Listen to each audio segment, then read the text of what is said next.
সালামের যে মর্যাদা, সালাম দিলে কি লাভ হবে, ওই লাভটা যদি জানতাম আজ এই অবস্থা আমাদের হতো না।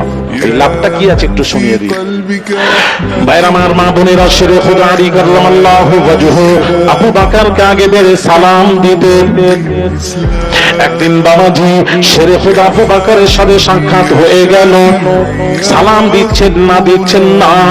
আবু বকর বললেন, কি ব্যাপার যে শেরে খুদা আগে বেড়ে সালাম দিতেন, এত চেষ্টা করেছে আমি আবু বকর আগে দেব, আলী সুযোগ দিতেন না।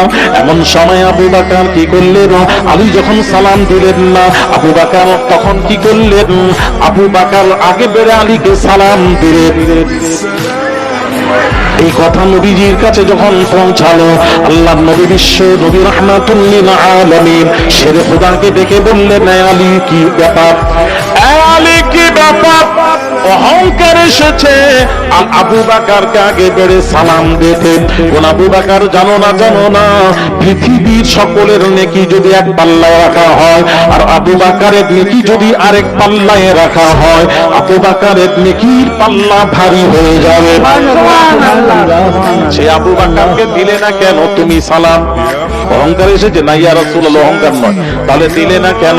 হযরত আলী বলেন, ইয়া রাসূলুল্লাহ, ইয়া হাবিবাল্লাহ, হুজুর গত রাত্রিতে স্বপ্নে দেখলাম আল্লাহর জান্নাত, ওই জান্নাতে সিংহাসন একটা দেখেছি, সিংহাসনের উপরে লেখা দেখেছি, যারা আগে বেড়ে সালাম দেবে তারাই এই সিংহাসনের হকদার, তারাই হবে।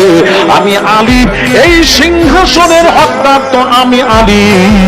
আমি চিন্তা করলাম, আমি আলী না নিয়ে আমার তাকবীরে ভাগ না করে আমি সালামকে স্টপ করে আবু বকরকে সালামের সুযোগ দিয়ে আমার ভাই আবু বকর সিংহাসনের হকদার যেন আবু বকর হতে পারে, আমি আমার নিজের তাকবীরে ভাগ না করে আমি আবু বকরের তাকবীরে ভাগ করে দিলাম। সুবহানাল্লাহ, সুবহানাল্লাহ।